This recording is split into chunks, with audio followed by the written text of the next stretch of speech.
Bonjour, je me présente, Jean-François Tourouin. Je suis au centre d'études sur les coûts de production depuis une quinzaine d'années, donc relativement habitué là, à faire des indicateurs de coûts de production. Et je viens vous présenter aujourd'hui là, le troisième bloc de la formation qui s'intitule L'économie de la production, mieux comprendre pour mieux agir. Donc, le but aujourd'hui, c'est pas de faire de vous des experts nécessairement là, dans les coûts de production ou dans l'économie de la production. On a un temps relativement limité. Ce que je vise à faire aujourd'hui, c'est de vous présenter certains outils de base, je vous dirais, là, pour la gestion agricole. Donc, c'est vraiment les essentiels. Puis je vous recommande évidemment, là, s'il y a des besoins plus spécifiques ou des notions plus approfondies qui vous intéressent, de communiquer directement avec un conseiller en gestion qui va vous accompagner là, dans la gestion de votre entreprise. Donc, on présentait aujourd'hui trois indicateurs. Le premier étant les coûts de production. Je vais d'abord aborder c'est quoi un coût de production hein, pour savoir comment bien l'utiliser. Il faut savoir c'est quoi. Ensuite, pourquoi on calcule un coût de production. Qu'est-ce qu'on peut faire avec ça si on le fait juste pour calculer des chiffres, ben, on n'a pas nécessairement là, atteint le plein potentiel pour un coût de production. Puis ensuite, ben, quelques trucs sur comment le calculer.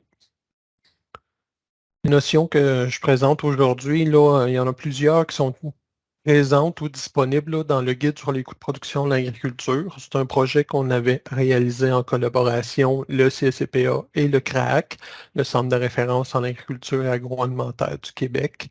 C'est disponible sur leur catalogue, là, sur leur site Internet.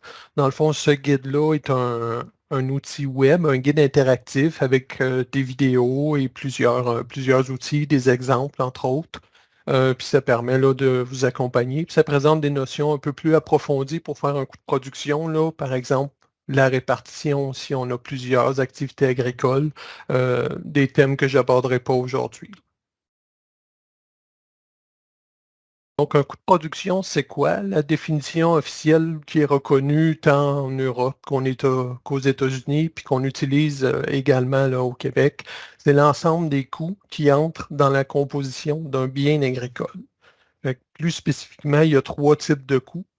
Le premier type serait les déboursés monétaires. Donc, j'ai mis une petite image de portefeuille pour illustrer que c'est vraiment de ce qui sort du portefeuille directement. Donc, on parle, par exemple, des intrants, l'alimentation, les salaires payés, la machinerie, etc. Donc, c'est vraiment ce qui sort de vos poches. Le deuxième élément, ben, puis surtout dans les productions comme la chèvre de boucherie, comme dans toutes les productions animales là, de type naisseur, finisseur, que ce soit le veau d'embauche ou que ce soit l'agneau pour la viande, par exemple, ben, le travail, c'est une composante importante du coût de production qu'il faut considérer. On va y revenir plus spécifiquement. Puis c'est le l'autre élément, c'est vraiment le capital, dans le fond, l'amortissement, rémunération, l'avoir, donc tous les actifs. Donc, ça prend, oui, il y a des déboursés, ça prend votre temps, mais il y a également tous les bâtiments, la machinerie, tous les actifs là, qu'il faut attribuer une valeur parce qu'ils sont utilisés sur plusieurs années comme tels. Donc, souvent, ce n'est pas une dépense annuelle, mais il faut reconnaître une certaine valeur à l'utilisation de ces actifs-là parce qu'ils ne sont pas éternels, là.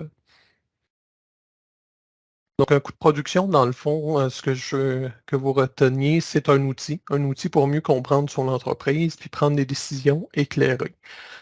L'image qu'on donne qui vient de M. Levallois, un professeur à l'Université Laval en gestion de longue date, l'image qu'il donnait pour avoir le coût de production, si on ne le connaît pas, ben, c'est comme essayer de conduire une voiture, mais sans indicateur de vitesse. Fait que, faut prendre des décisions. Faut voir, bon, est-ce que je ralentis, est-ce que j'accélère, est-ce que je vais à la bonne vitesse? Mais si on n'a pas d'indicateur de vitesse, qu'on n'a rien mesuré, ben, c'est difficile de prendre des décisions agricoles éclairées. On y va sur son instinct ou sur ce qu'on pense est de la meilleure décision. Un autre élément que je vais amener, c'est qu'un coût de production, c'est propre à chaque entreprise. Trop souvent, on entend le commentaire, ben, le coût de production, que ce soit du lait ou du porc, ben, il y a un certain chiffre qui est utilisé pour les programmes publics souvent. Puis on oublie que chaque entreprise est différente là-dedans. Fait que la prochaine diapositive illustre un peu ce concept-là. de variabilité entre les entreprises. Donc, c'est un petit graphique qui illustre, là, en vert, vous avez les déboursés monétaires, la portion généralement la plus importante là, du coût de production. Puis on a en vert un petit peu plus pâle par-dessus là, la notion de charge calculée, donc l'amortissement et la rémunération du travail. La ligne en gris, ben, c'est simplement les revenus là, de l'entreprise ou de la production. Donc, on a différentes catégories d'entreprises dans toute cette variabilité-là. On a une première catégorie qui surpasse, dont les revenus surpassent le coût de production. Donc, c'est des entreprises que ça va bien, hein, ils dégagent une marge, même après avoir tout payé ce qu'ils ont à payer, là, des déboursés monétaires, ils peuvent attribuer une valeur à leur travail, ils peuvent rémunérer leurs actifs, puis il reste encore une marge en plus de ça. Donc, ils sont en bonne situation, là, ces entreprises-là. On a un deuxième groupe, qui est généralement la moitié des entreprises, là, qui arrivent à couvrir leurs déboursés monétaires. Donc, ils sont capables de faire tous les paiements, à la fin du mois, ça arrive, mais ils n'attribuent pas nécessairement une pleine valeur, par exemple, à leur travail ou à la rémunération de leur actif. Donc, ils peuvent se dégager un certain salaire, mais qui est dépendant de la marge qu'ils font finalement, et non pas qui n'est pas dépendant du nombre d'heures ou du travail là, qu'ils font réellement. D'autres groupes d'entreprises, ben, c'est des situations un petit peu plus difficiles où, selon le niveau de revenus qu'ils reçoivent, ben, ils n'arrivent pas nécessairement à couvrir même les déboursés monétaires. Donc, ils sont en situation plus difficile. Il faut injecter de l'argent dans ces entreprises-là pour arriver même à faire ces paiements. Puis même, on oublie toute rémunération du travail dans ces cas-là. Fait que c'est vraiment important pour vous de calculer, de voir dans quelle situation vous êtes situé pour après ça être capable de s'améliorer finalement. Donc, pourquoi faire un coût de production? C'est sûr, j'ai abordé déjà la notion, là, mais c'est faire un diagnostic de son entreprise. C'est prendre une mesure pour savoir où on est rendu, à quelle vitesse on va finalement. Donc, on entend souvent le- l'expression, si on veut, on ne peut pas améliorer ce qu'on ne peut pas mesurer. Fait que c'est vraiment un point de départ pour ceux qui en ont jamais fait comme tel. C'est de faire un premier diagnostic, mieux comprendre son entreprise. L'autre, ben, pourquoi? Ben, c'est fixer des objectifs. Une fois qu'on sait où on est, ben, où est-ce qu'on veut aller? Ça permet d'identifier des actions. Est-ce qu'on est certains postes trop élevés, moins élevés? Est-ce qu'on est déficitaire pour finalement se fixer un objectif de s'améliorer ou même prendre des décisions, là, le cas échéant? Une utilisation, je vous dirais principale là, du coût de production, ben, ça permet de se comparer. Se comparer à différentes choses. On peut premièrement se comparer dans le temps pour savoir si ça s'améliore. Donc, c'est de le voir à chaque année. C'est quoi la situation, c'est quoi le contexte cette année-là, puis comment je m'en suis tiré finalement. On peut aussi se comparer, j'ai mis l'image là d'un budget des références économiques du CRAC, encore une fois, un partenaire important qui est une référence intéressante pour se comparer, pour savoir, ben, versus une entreprise qui a des bonnes performances en vitesse de croisière, ben, moi, personnellement, où est-ce que je me situe? Une autre façon, une autre comparaison, c'est peut-être un petit peu moins disponible dans votre secteur, là, mais c'est d'avoir des groupes là, comme les groupes conseils agricoles font, une analyse de groupe. Donc, il y a d'autres entreprises, ça permet de voir ben, où est-ce qu'on se situe là, par rapport à ces entreprises-là. Mais pour ça, il faut savoir, premièrement, ben, moi, mon coût, c'est quoi, pour pouvoir bien le comparer par la suite. Donc, on tombe un peu plus là, dans le vif du sujet sur comment calculer son coût de production. Je propose 4 étapes là, qui sont décrites plus en profondeur dans le guide, mais il faut d'abord se définir un objectif, hein, pourquoi je fais un coût de production. Ensuite, il faut avoir une certaine base, puis structurer son système d'information hein, ou ses chiffres pour que ce soit plus facile. On peut se sauver beaucoup de travail de cette façon-là. Ensuite, on attribue des rémunérations au coût du capital et au travail, là, comme j'ai mentionné précédemment. Fait que la première première étape, si on veut, c'est de définir qu'est-ce qu'on veut faire dans un coût de production. C'est un petit schéma là, qui est tiré du guide, encore une fois, où on peut, ça illustre qu'on peut aller à plusieurs niveaux quand on fait un coût de production, selon son besoin et selon son objectif. Par exemple, la façon la plus simple, c'est de prendre tous les coûts de l'entreprise, puis de le ramener soit par unité vendue ou unité de production comme telle. Pour illustrer la différence entre les deux, si on est sur les unités vendues, ben, on prend le total des dépenses à l'état financier, par exemple, puis on divise sur le nombre de livres que j'ai produits.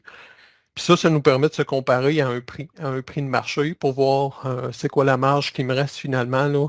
Et c'est où, dans le cas où on fait sa mise en marché soi-même, ben, quel est le prix que je devrais vendre pour dégager un profit finalement. L'autre façon plus simple, ben, c'est de prendre tous les coûts de l'entreprise, encore une fois, mais le diviser par unité de production, capacité de production. Dans ce cas-là, ça serait le nombre de chèvres. Ça nous donne une mesure qui est plus facile à comparer entre les entreprises, puis à se comparer dans le temps. Parce que ça enlève la variabilité s'il y a des éléments spécifiques dans la production, de mortalité ou etc. qui interviennent, ben, le coût par unité de production fait exemption de ces éléments-là, puis ça permet d'avoir une meilleure mesure pour se comparer dans le temps, par exemple. Donc, on peut y aller relativement simple. On peut ajouter un certain niveau de complexité en prenant, ben moi, si votre entreprise est diversifiée, ben, il faut cibler certaines activités. Production ciblée, par exemple, la chèvre de boucherie, activité complémentaire. Si vous produisez vos fourrages ou des grains, ben, dans ce cas-là, ça sera une activité complémentaire à la production de chèvre.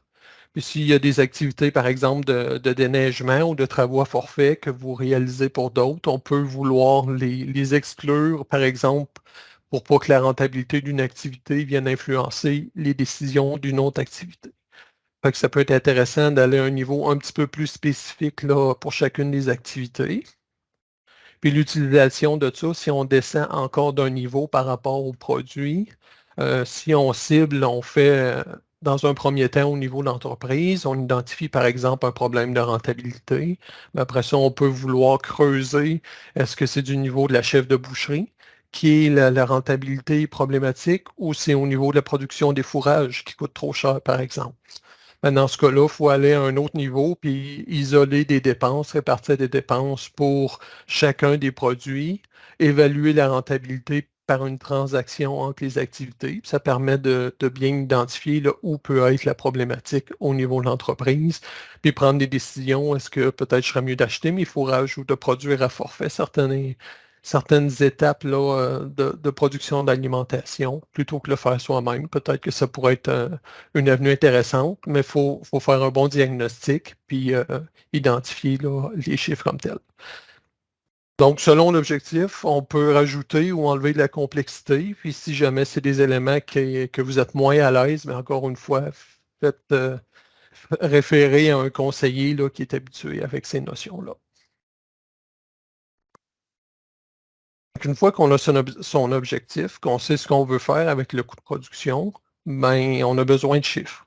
Puis la première étape, il y en a qui aiment plus, il y en a qui aiment moins, mais ça passe souvent par la comptabilité. Et une fois que la comptabilité est bien structurée, selon l'information qu'on veut aller rechercher, par exemple, séparer les bons postes d'alimentation, séparer les fourrages, les différents types de moulées, différents types de dépenses, selon l'information qu'on veut avoir, ben, c'est beaucoup plus facile après ça de sortir l'information, puis de l'utiliser, puis de prendre des décisions éclairées, encore une fois. Donc, ça passe souvent par la comptabilité.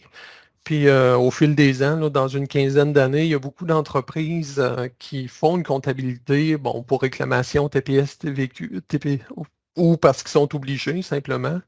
Mais souvent, le potentiel de tous ces chiffres-là n'est pas utilisé. C'est pas analysé, c'est pas regardé, parce qu'on n'a pas nécessairement d'objectif, mais c'est vraiment la base là, pour avoir des bons chiffres quand c'est structuré.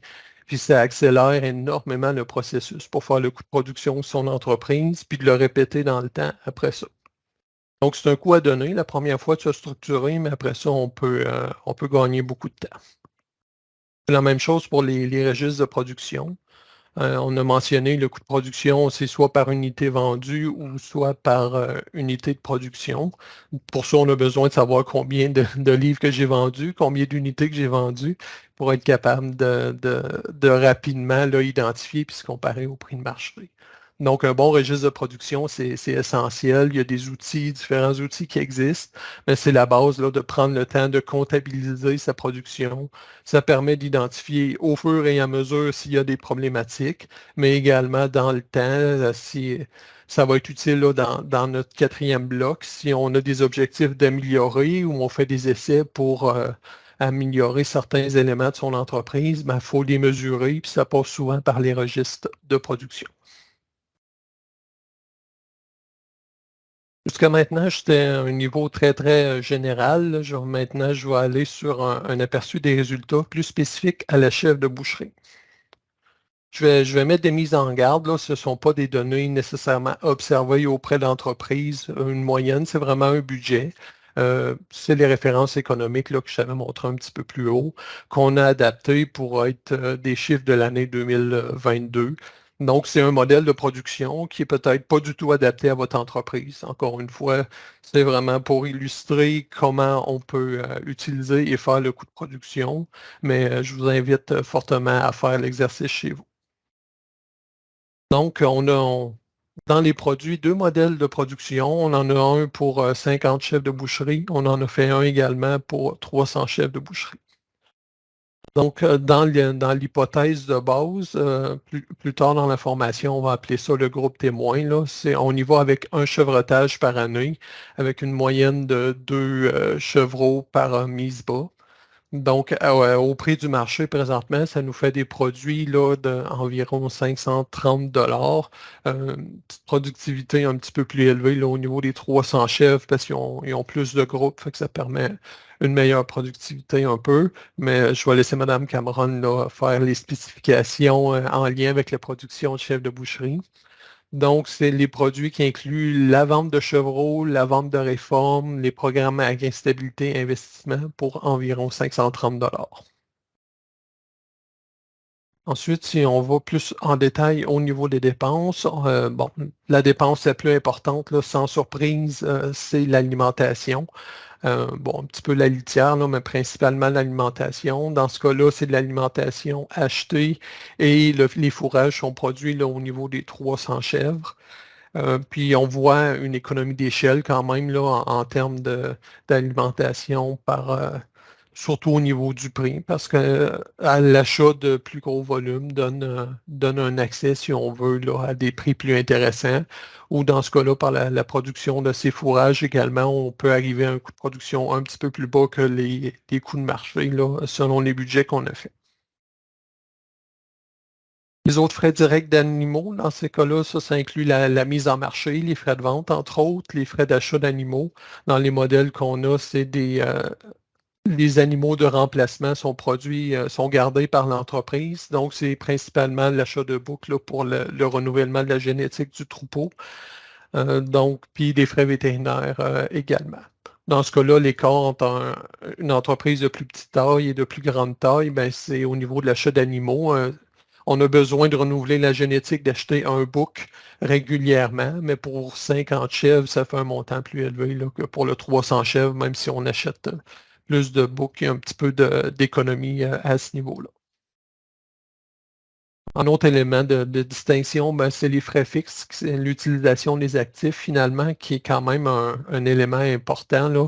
Donc, on a pas beaucoup plus d'actifs de bâtiments pour 300 chèvres que 50 chèvres, mais par exemple, comme on a moins, on a une utilisation, une économie d'échelle, là, un gain d'efficacité à ce niveau-là, ce qui nous fait une marge sur les déboursés d'environ une trentaine de dollars par chèvre dans le cas des 50 chèvres, puis autour de 100 dollars là, pour les entreprises de 300 chèvres. Donc la rentabilité, puis c'est le cas, là, c'est pas surprenant, c'est la même chose dans le veau d'embauche ou dans l'agneau. Il y a une certaine économie d'échelle à avoir une entreprise de taille un petit peu plus grande. Bon, je vous ai parlé, j'ai effleuré le sujet sur la rémunération du travail, puis quelle valeur accorder. Je vais peut-être vous décevoir en partant, là, mais la valeur au travail, c'est pas moi qui va déterminer combien vaut votre travail, c'est à vous de le faire. Mais je veux quand même amener certains éléments là, qui peuvent vous aider, si on veut, là, à déterminer une valeur au travail. Le premier point que je veux aborder, trop souvent dans certains budgets qu'on voit ou des entreprises qu'on visite, il y a des plans d'affaires, mais il n'y a pas nécessairement de rémunération d'accordée au travail en disant, ben, je me paierai plus tard quand l'entreprise sera rentable. Euh, je déconseille, si on veut, cette approche. Il faut prévoir d'avoir une certaine rémunération du travail. Pourquoi? Parce que si on ne le prévoit pas, ben, il y a des bonnes chances qu'on atteigne son objectif, puis que finalement, on n'ait pas de rémunération de son travail.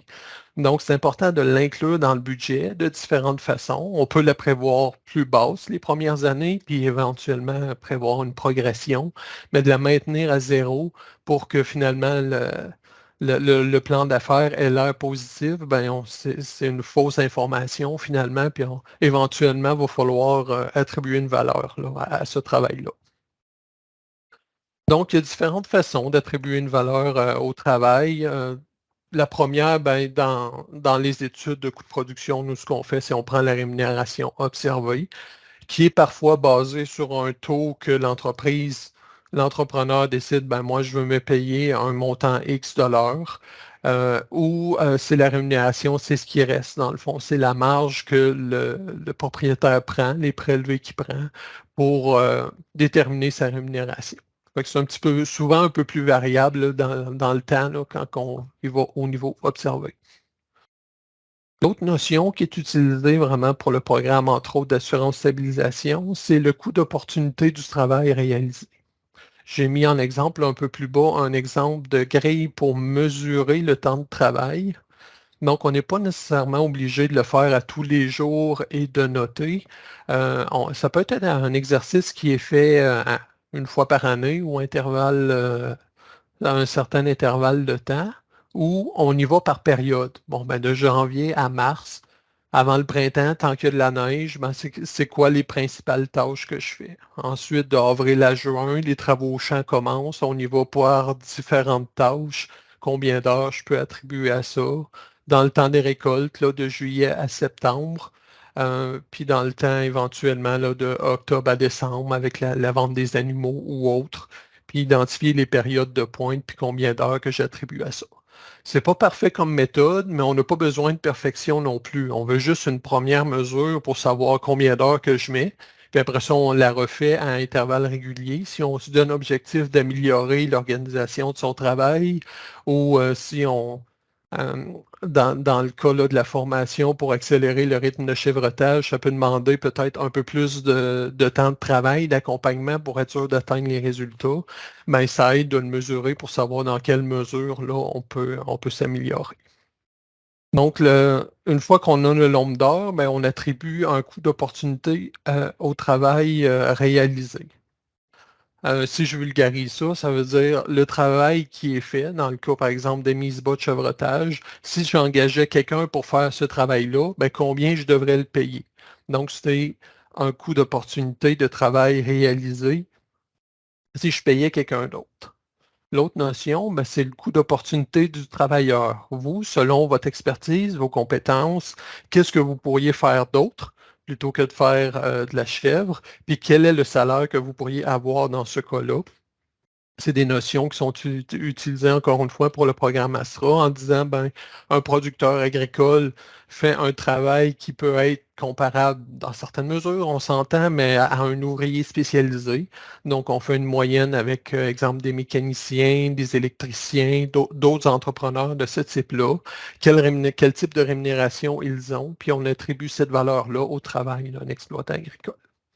Donc, c'est vraiment une réflexion qui vous appartient, mais une chose est sûre, un élément que ça vous prend, c'est le nombre d'heures qui est travaillé. Je pense souvent, on le sait, les producteurs agricoles ne comptent pas leur temps, mais éventuellement, c'est une notion, puis même la relève ou d'autres générations qui est plus soucieuse de l'utilisation de leur temps, puis qui veulent qu'il reste du temps libre là, même s'ils ont une production agricole. Donc, c'est des éléments vraiment essentiels de savoir combien de temps ça prend pour la production sur votre entreprise. L'autre élément que je voulais aborder, mais c'est en lien avec le coût du capital, où il y a comme deux façons de faire, si on veut, là, quand on attribue cette valeur-là pour le coût de production. Le premier élément, c'est la théorie, si on veut, c'est qu'on prend l'utilisation qui est faite des actifs, combien j'ai payé sur mon actif, et après ça, je la répartis dans le temps. Combien de temps va durer mon actif? Si mon tracteur dure 10 ans, puis que je l'ai payé 100 000 ben, je devrais attribuer 10 000 par année s'il ne vaut plus rien à la fin. Je devrais attribuer 10 000 par année pour son utilisation. Ça, c'est la théorie. Puis en plus, ce tracteur-là, le montant que j'ai investi pour l'acheter, j'aurais pu investir dans quelque chose d'autre, à la bourse ou dans les obligations d'épargne ou peu importe. Mais je devrais attribuer un coût d'opportunité à l'argent qui aurait rapporté un taux d'intérêt. Ben, je devrais attribuer une certaine valeur à cet argent-là aussi. Ça, c'est la théorie qu'on utilise dans les études de coûts de production, mais dans la vraie vie, en pratique, c'est peu utilisé. On fait plus référence pour l'attribution du coût du capital. Ben, c'est quoi les paiements que j'ai à faire? C'est quoi le paiement en capital que j'ai à faire? C'est plus en lien avec les liquidités, mais c'est ça qui fait en sorte si ça arrive ou pas à la fin du mois, là, le solde résiduel pour l'entreprise. Fait qu'une autre façon qui est très pratico-pratique, c'est de prendre, ben, d'ajouter le paiement en capital dans les coûts pour attribuer là, un coût au capital. C'est plus difficile de se comparer à d'autres entreprises, par exemple, parce que dans ce cas-là, ça dépend du taux d'endettement. Si on est plus endetté, on a plus de capital à payer qu'une autre entreprise que ça fait plus longtemps qu'elle est en production. Fait que pour se comparer, c'est mieux d'y aller avec un élément un petit peu plus théorique. Mais si c'est pour suivre l'évolution de son coût dans le temps, ben de suivre les paiements en capital, ça peut être très correct aussi, là. Le deuxième outil que je voulais présenter, c'est le budget prévisionnel. Ça découle, si on veut, du coût de production. Ce qu'on fait, c'est qu'on fait un pas de plus avec le coût de production, c'est qu'on anticipe dans le futur, ça va être quoi les coûts pour la prochaine année. Puis si j'ai des objectifs, ben ça va être quoi la répercussion sur mes résultats. Fait que c'est pour ça, la longue vue, on essaie de se projeter dans le futur. Si je fais un exemple de ça qui revient là, au budget que j'ai illustré précédemment pour le 50 chèvres, ben, on peut aller avec un élément, la première colonne qui est sur l'année 2022. On vient attribuer la prochaine année, qu'est-ce que j'anticipe comme variation des principaux postes dans les produits, comment le prix va évoluer. Bon, je suis vraiment pas spécialiste de la chèvre, fait que je me suis pas trop mouillé, là. J'ai laissé un prix constant, une faible hausse des coûts d'alimentation, entre autres avec les coûts de la machinerie et de l'entretien là, pour produire les fourrages, un 5%. J'ai mis les mêmes frais directs d'animaux, puis une hausse des frais fixes là, de 3%. Ben, si ça se concrétise dans le temps, l'année prochaine, ben, on aurait une rentabilité un petit peu plus faible dans cet exemple-là. Je ne dis pas que ça va être le cas, mais dans l'exemple de ce budget-là, ben, ça sera une rentabilité un peu plus faible. Fait que c'est vraiment un autre outil, une fois qu'on connaît son coût de production, pour prévoir ses résultats, pour essayer d'anticiper. Puis ça aide à prendre les décisions, dans le fond, puis avoir l'impact potentiel de ces décisions. Fait que c'est le deuxième outil là, à ajouter dans votre coffre. Le troisième et dernier outil que je voulais présenter aujourd'hui, c'est également découlé du coût de production puis du budget. Ben, c'est basé sur la trésorerie. C'est un indicateur de vitesse. Donc, à mesure que l'année avance, que les déboursés se font, c'est de mesurer l'avancement par rapport à ses objectifs simplement. Ça, encore une fois, j'avais parlé d'une comptabilité qui est bien structurée, mais ça permet d'extraire facilement, ben, aujourd'hui, je suis rendu où? Puis on peut également faire un budget de prévoir, ben, dans l'année, mes ventes, s'ils se font plus à l'automne, ben, le revenu va être en fin d'année, puis j'ai toutes mes déboursées en début d'année. Fait que est-ce que j'ai la marge de crédit nécessaire? Est-ce que je suis capable de supporter toutes ces dépenses-là jusqu'à l'arrivée des revenus plus tard dans l'année? Fait qu'on peut faire un budget de trésorerie. J'ai pas un exemple complet là, mais je pense que vous comprenez bien le principe. Je l'ai fait plus sur une base annuelle. Un exemple qu'on peut faire, ben, voici le budget budget que j'avais anticipé pour l'année 2023. Maintenant, à la fin mars, on est rendu où? Ben, on a un peu de vente de réaliser, certains coûts d'alimentation, sachant que ça va venir plus durant l'été si c'est des fourrages autoproduits. Sinon, ben, c'est au niveau des frais directs animaux. Ben, présentement, je suis négatif. Éventuellement, je devrais arriver à une marge positive lorsque je vendrai les animaux. Mais présentement, dans ce cas-là, je peux être au 31 mars, dans le fond, toujours négatif, puis ça va s'améliorer au courant de l'année. Fait que c'est un autre outil qui permet de mesurer, qui découle du coût de production comme tel. Donc, voici trois outils que je juge essentiels pour la gestion. Je me répète encore une troisième fois, c'est pas les seuls outils qui existent, puis il y a des gens plus compétents pour vous accompagner là-dedans, qui sont les conseillers en gestion. N'hésitez pas à faire appel à leur service si vous avez des questionnements spécifiques. Puis dans la prochaine section, le quatrième bloc, ben, on va mettre en application notamment le budget prévisionnel là, pour essayer d'anticiper si on améliore son rythme de chevretage, ben, ça peut être quoi la répercussion pour les entreprises.